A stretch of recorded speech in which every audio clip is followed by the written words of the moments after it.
Dear students, welcome to the today e-lecture of CBMR Consumer Behavior and Market Research Unit 5th Module 6th Market Research and Data Analysis lecture number 38. Today in this e-lecture we will discuss part 2nd. Last E lecture में हमने part first को discuss किया था जिसमें data collection की meaning पढ़ी थी और डाटा कलेक्शन के इंस्ट्रूमेंट्स स्टार्ट किए थे, जिसमें फर्स्ट इंस्ट्रूमेंट ऑब्जर्वेशन पढ़ा था, उसकी मीनिंग पढ़ी थी, ऑब्जर्वेशन मेथड कहाँ कहाँ यूज किया जाता है ये पढ़ा था, एडवांटेजेस पढ़ी थी, लिमिटेशंस पढ़ी थी और टाइप्स ऑफ ऑब्जर्वेशंस पढ़े थे। अब इस ई लेक्चर में पार्ट सेकंड में लेक्चर नंबर 38 के हम क्वेश्चनेयर को डिस्कस करेंगे। तो जो सेकंड रिसर्च इंस्ट्रूमेंट है डेटा कलेक्शन का वो क्या है? क्वेश्चनेयर। तो क्वेश्चनेयर बेसिकली क्या है? एक सेट ऑफ क्वेश्चंस होते हैं जो कि हमें रिस्पोंडेंट से पूछने होते हैं, उसमें प्रॉपर इंस्ट्रक्शंस लिखी होती है, सीक्वेंस डिसाइड होता है और उसको हम प्रिंटेड फॉर्म में या मेल फॉर्म में रिस्पोंडेंट को भेजते हैं। तो बेसिकली जो क्वेश्चनेयर है वो डेटा कलेक्शन का रिटर्न इंस्ट्रूमेंट है। ज़्यादातर जो पॉपुलर फॉर्म है वो क्वेश्चनेयर ही है जिसके थ्रू डेटा को कलेक्ट किया जाता है और सर्वे रिसर्च में और एक्सपेरिमेंटल में भी क्वेश्चनेयर को यूज किया जाता है। तो क्वेश्चनेयर है वो इम्पोर्टेंट और पॉपुलर टूल है डेटा कलेक्शन का। कोई भी एक फिक्स या स्टैंडर्ड प्रैक्टिस नहीं है, रिसर्च के अकॉर्डिंग, सर्वे के अकॉर्डिंग क्वेश्चनेयर है वो वेरी करते हैं। नेक्स्ट आ जाता है रिस्पॉन्स फॉर्मेट। बेसिकली क्वेश्चनेयर में रिस्पोंडेंट को रिस्पॉन्सेज देने होते हैं। तो जो टू पॉपुलर रिस्पॉन्स फॉर्मेट है वो कौन कौन से? ओपन एंडेड क्वेश्चंस और क्लोज एंडेड क्वेश्चंस। तो ओपन एंडेड क्वेश्चंस का क्या मतलब हुआ? वो क्वेश्चन जिसमें कि क्वेश्चन तो लिखा रहता है लेकिन रिस्पोंडेंट को इंडिपेंडेंस दी जाती है, स्वतंत्रता दी जाती है, फ्रीडम दी जाती है कि वो अपने अकॉर्डिंग रिस्पॉन्स दे सके। पहले से कोई प्री डिटरमाइंड या प्री डिफाइंड क्राइटेरिया नहीं होते हैं। तो इसे हम क्या बोलते हैं? ओपन एंडेड क्वेश्चन बोलते हैं। जैसे for example, which brand of soft drink do you like, या फिर what do you think of the performance of Indian hockey team in the recent Athens Olympic. तो इसमें रिस्पॉन्स प्री डिटरमाइंड नहीं है, respondent है वो अपने अकॉर्डिंग रिस्पॉन्सेज दे सकता है। नेक्स्ट आ जाते हैं क्लोज एंडेड क्वेश्चंस। नाम से ही पता है ये वो क्वेश्चंस होते हैं जिसमें क्वेश्चंस के रिस्पॉन्सेज पहले से ही प्री डिफाइंड होते हैं। रिस्पोंडेंट को उन्हीं रिस्पॉन्सेज में से जो बेस्ट रिस्पॉन्स होता है उसे सेलेक्ट करना होता है। तो ये क्वेश्चन भी हैं सर्वे रिसर्च में सबसे ज़्यादा पूछे जाते हैं close ended questions. Basically 4 type के क्लोज एंडेड क्वेश्चंस होते हैं जो कि मार्केटिंग रिसर्च में यूज किए जाते हैं। फर्स्ट है बाइनरी, नाम से ही पता है, जिसमें 2 ऑप्शन हो, yes no, agree disagree, true false, satisfied dissatisfied. तो वो कौन सा क्वेश्चन होगा? Close ended. और उसमें कौन सा टाइप होगा? बाइनरी। सेकंड क्या है? Ranking question. जब हमें प्रोडक्ट की प्रेफरेंस पूछनी होती है, स्टोर की प्रेफरेंस पूछनी होती है या कुछ फैक्टर्स होते हैं उनके बारे में प्रेफरेंसेस पूछनी होती है तो हम कौन सा क्वेश्चन यूज करते हैं? रैंकिंग क्वेश्चन यूज करते हैं। तो these question require the participant to rank the response options listed on a continuum basis in order of preference. जैसे कि एग्जांपल है कि कोई रिटेल या पर्टिकुलर सुपरमार्केट है, वहाँ से कोई रिसर्चर ये चेक करना चाहता है कि क्यों रिस्पोंडेंट प्रोडक्ट परचेज करते हैं, डिसीजन लेते हैं, तो कौन कौन से फैक्टर्स हैं। जो सबसे इंपॉर्टेंट फैक्टर है उसको तो 1 मार्क करें और जो लिस्ट इंपॉर्टेंट फैक्टर है उसे 7 मार्क करें। जैसे conveniently located, helpful sales staff, owner is a known person, recommended by a friend और relative, regular discounts offered, instant home delivery और availability of everything I need. तो अगर किसी के सुपरमार्केट जस्ट बगल में ही है और वो इसीलिए वहाँ जाता है क्योंकि वो कन्वीनियंटली लोकेटेड है तो वो उसको फर्स्ट रैंकिंग देगा। किसी दूसरे के सुपरमार्केट बहुत दूर है लेकिन वो होम डिलीवरी की फैसिलिटी देता है, इस वजह से वो उससे प्रोडक्ट परचेज करता है तो वो इंस्टेंट होम डिलीवरी को फर्स्ट पॉइंट या फर्स्ट रैंकिंग देगा। Next, multiple choice questions. ये वो क्वेश्चंस होते हैं जिनके 2 से ज़्यादा रिस्पॉन्स होते हैं और रिस्पोंडेंट को उनमें से एक रिस्पॉन्स को सेलेक्ट करना होता है। तो सबसे ज़्यादा जो क्वेश्चनेयर में क्वेश्चंस होते हैं पूछे जाते हैं वो बेसिकली मल्टीपल चॉइस क्वेश्चन होते हैं। तो ये बेसिकली बाइनरी क्वेश्चन का ही एडवांस रूप है जिसमें 2 से ज़्यादा ऑप्शन होते हैं। Next checklist questions. तो चेकलिस्ट क्वेश्चंस में जो रिस्पॉन्सेज होते हैं वो रिस्पोंडेंट के ऊपर डिपेंड करता है, वो 1 पर भी टिक लगा सकता है, 2 पर भी या ऑल पर भी। तो जितने रिस्पॉन्सेज उसके फिट बैठते हैं वो उतने ही रिस्पॉन्सेज को चेकलिस्ट करेगा, इसीलिए इसका क्या नाम है, चेकलिस्ट क्वेश्चंस। जैसे कि for example, which premium brand of shirt do you purchase, tick as many of the following as apply, Allen Solly, John Player, Van Heusen, Park Avenue. किसी के पास चारों शर्ट हैं तो वो चारों पर टिक करेगा, किसी के पास कोई सी भी 3 शर्ट हैं वो 3 पर टिक करेगा, किसी के पास कोई सी 2 शर्ट हैं वो 2 पर टिक करेगा, किसी के पास इनमें से कोई सी 1 शर्ट है वो 1 पर टिक करेगा, और किसी के पास अगर इनमें से कोई भी प्रीमियम ब्रांड नहीं है शर्ट का तो वो किसी को भी चेक या टिक नहीं करेगा। तो इसे हम क्या बोलते हैं, चेकलिस्ट क्वेश्चंस। नेक्स्ट क्या आ जाता है, क्वेश्चंस वर्डिंग। बेसिकली क्वेश्चनेयर में रिस्पोंडेंट को क्वेश्चनेयर भेजा जाता है तो वो उसका रिस्पॉन्स तभी देगा जब उसको क्वेश्चन समझ में आएंगे, और क्वेश्चन समझ में कब आएंगे, जब क्वेश्चंस की वर्डिंग प्रॉपर होगी। इसी वजह से जब क्वेश्चनेयर को डिजाइन किया जाता है तो क्वेश्चनेयर की वर्डिंग प्रॉपर होनी चाहिए, क्योंकि यही डिसाइड करती है कि रिस्पोंडेंट रिस्पॉन्स देगा या नहीं देगा। तो क्या क्या क्वेश्चंस की वर्डिंग में प्रॉब्लम आती हैं, फर्स्ट ऑब्जेक्शनेबल और सेंसिटिव क्वेश्चंस होते हैं, इनको हमें अवॉइड करना चाहिए। जैसे कि ऑब्जेक्शनेबल क्वेश्चन क्या है, how often do you travel in a bus without A ticket, कितनी बार आप बस में विदाउट टिकट यात्रा करते हो। तो अगला बंदा आपसे ऑब्जेक्शन कर सकता है कि आप मेरे से ऐसा क्यों पूछ रहे हो। उसकी जगह अनऑब्जेक्शनेबल क्या होगा, how often do you forget to take a ticket while travelling by bus. दोनों का मीनिंग वही निकल रहा है, लेकिन एक ऑब्जेक्शनेबल है वर्डिंग और दूसरी अनऑब्जेक्शनेबल है। सेकेंड, अवॉइड बाइज्ड क्वेश्चन, पहले से ही बाइज्ड क्वेश्चंस को नहीं पूछना चाहिए। रिसर्चर का झुकाव किसी एक तरफ नहीं होना चाहिए। जैसे कि बाइज्ड क्वेश्चन क्या है, do you think that TV has a negative effect on children. तो इससे ऑटोमेटिकली पहले ही रिसर्चर का जो बायसनेस है, झुकाव है, वो इसकी तरफ है कि टेलीविज़न के नेगेटिव इम्पैक्ट या इफेक्ट होते हैं। तो इसकी जगह अनबाइज्ड क्वेश्चन क्या होगा, what are your views about the effects of TV on children. तो पॉजिटिव भी लिखा जा सकता है और नेगेटिव इफेक्ट भी लिखा जा सकता है। नेक्स्ट क्या आएगा, अवॉइड वॉक क्वेश्चंस, अस्पष्ट क्वेश्चंस नहीं होने चाहिए, क्लियर क्वेश्चन होने चाहिए। जैसे कि for example, how satisfied are you with celebrity resort, आप सेलिब्रिटी रिसोर्ट से कितना सेटिस्फाइड हो। तो ये क्लियर नहीं है कि ये जो हम सेटिस्फैक्शन पूछ रहे हैं किस रिगार्डिंग पूछ रहे हैं। तो इसका बेटर क्वेश्चन की वर्डिंग कैसे हो सकती है, how would you describe the hospitality in celebrity resorts in your own words. तो हॉस्पिटैलिटी में जो जो चीज़ से सेटिस्फाइड है उसको तो पॉजिटिव लिखेंगे और जिस चीज़ से सेटिस्फाइड नहीं उसको नेगेटिव लिखेंगे। और लास्ट वर्डिंग में क्या ध्यान रखना चाहिए, अवॉइड डबल बैरल्ड क्वेश्चन, हमें डबल बैरल्ड क्वेश्चन नहीं पूछने चाहिए। जैसे कि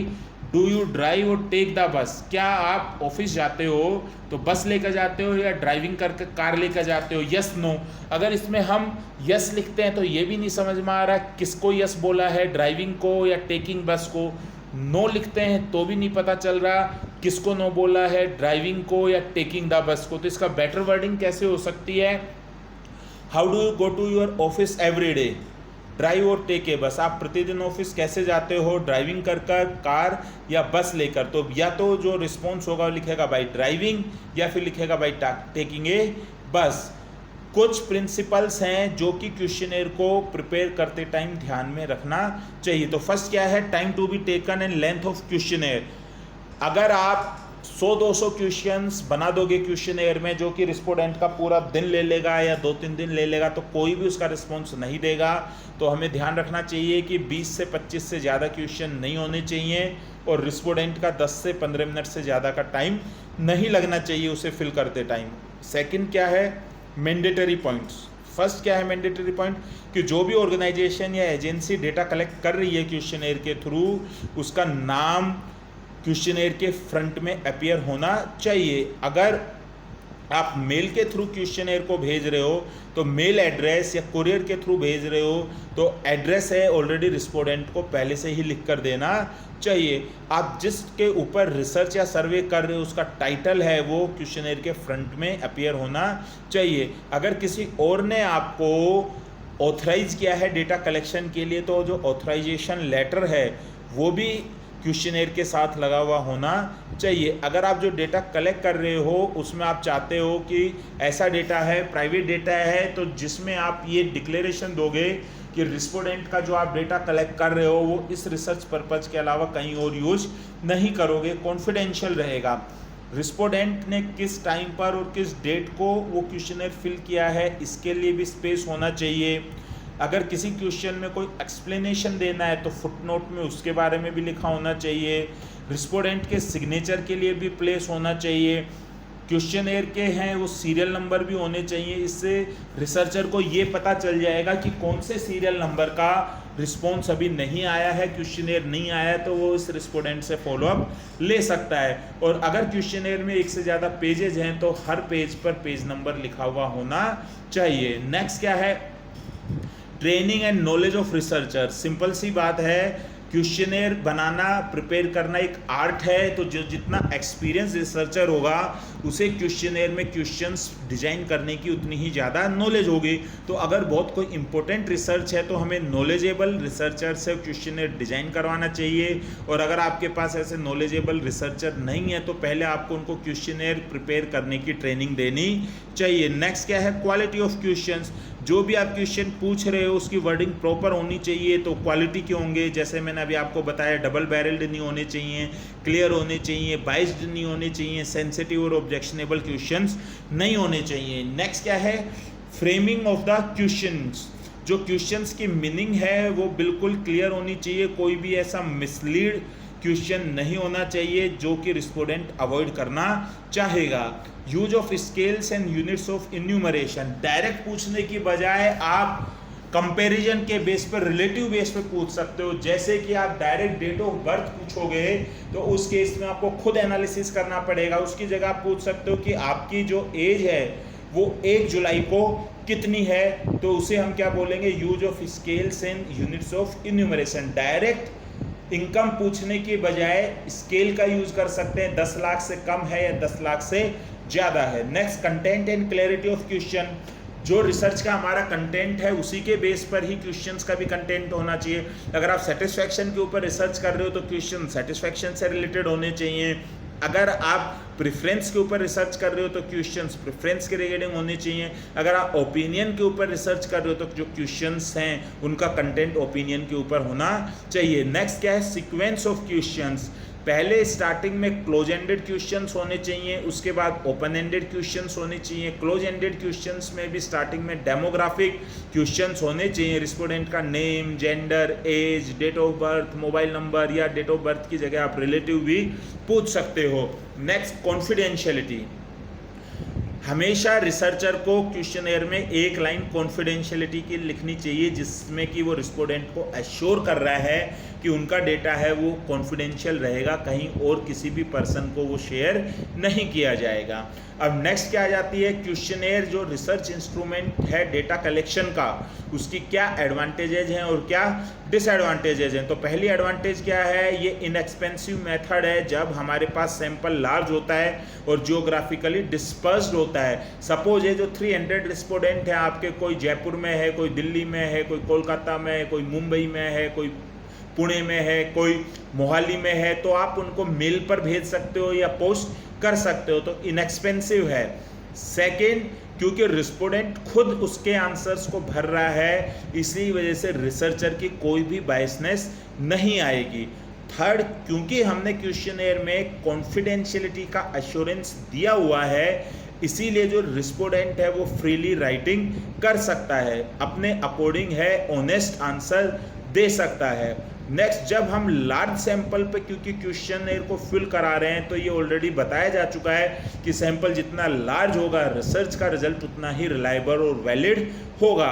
और नेक्स्ट क्या है, क्वेश्चनेयर को फिल कराने में बहुत कम टाइम लगता है एज कम्पेयर टू इंटरव्यू। मुझे 100 लोगों का इंटरव्यू लेना है और एक इंटरव्यू में मुझे 10 मिनट लगते हैं, तो 1000 मिनट लगेंगे मुझे वो इंटरव्यू लेने में। लेकिन मुझे 100 लोगों से क्वेश्चनेयर फिल कराना है तो मैं उनको एक साथ देकर 25 मिनट का या हाफ एन आवर का टाइम दे दूंगा और उसके बाद उनसे कलेक्ट कर लूंगा।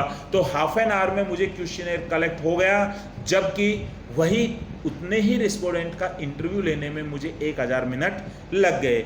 नेक्स्ट, क्वेश्चनेयर जो रिसर्च इंस्ट्रूमेंट है डेटा कलेक्शन का या डेटा इंस्ट्रूमेंट है उसकी क्या क्या डिसएडवांटेजेस है। तो फर्स्ट सबसे बड़ी डिसएडवांटेज क्या है, प्रॉब्लम ऑफ नॉन रिस्पॉन्स।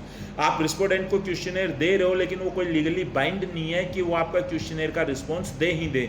तो अगर आप 1000 लोगों को क्वेश्चनेयर भेज दो तो कोई 200-300 लोग उसको फिल कर कर वापस देते हैं। सेकेंड, केवल जो लिटरेट रिस्पोंडेंट हैं, जो पढ़ना लिखना जानते हैं, उन्हीं के ही थ्रू हम क्वेश्चनेयर को फिल करा सकते हैं, वही क्वेश्चनेयर को फिल कर सकते हैं। नेक्स्ट क्या है, अगर क्वेश्चनेयर की वर्डिंग प्रॉपर नहीं है तो रिस्पोंडेंट को समझ में नहीं आएगा, या तो उस आंसर को स्किप कर सकता है या उसका इनकरेक्ट आंसर दे सकता है। और नेक्स्ट क्या है, डेटा जो क्वेश्चनेयर के थ्रू कलेक्ट होता है वो डिपेंड करेगा उसकी क्वालिटी की, क्वेश्चंस जो हमने कंस्ट्रक्ट किए उनकी क्या क्वालिटी है। क्योंकि एक बार जो क्वेश्चन बन गया, क्वेश्चनेयर बन गया, आपने उसका प्रिंट निकाल दिया, रिस्पोंडेंट को दे दिया, तो आप बार बार उसको चेंज नहीं कर सकते हो। तो बेसिकली ये जो डेटा कलेक्शन का क्वेश्चनेयर इंस्ट्रूमेंट है ये इनफ्लेक्सिबल मेथड है। तो इसी के साथ ही आपका लेक्चर नंबर 38 कंप्लीट होता है, जो कि हमने 2 पार्ट में कंप्लीट किया है। पहले पार्ट में डेटा कलेक्शन की मीनिंग पढ़ी है और डेटा कलेक्शन के इंस्ट्रूमेंट में ऑब्जर्वेशन को पढ़ा है, और पार्ट सेकंड में जो डेटा कलेक्शन का इंस्ट्रूमेंट है क्वेश्चनेयर, उसको डिटेल में डिस्कस किया है, जिसमें हमने क्वेश्चनेयर की मीनिंग पढ़ी है, रिस्पॉन्स फॉर्मेट पढ़े हैं, क्वेश्चनेयर की वर्डिंग पढ़ी है, उसके बाद क्वेश्चनेयर से रिलेटेड कुछ प्रिंसिपल्स हैं उनको डिस्कस किया है, और क्वेश्चनेयर की एडवांटेज और disadvantage. Thank you very much.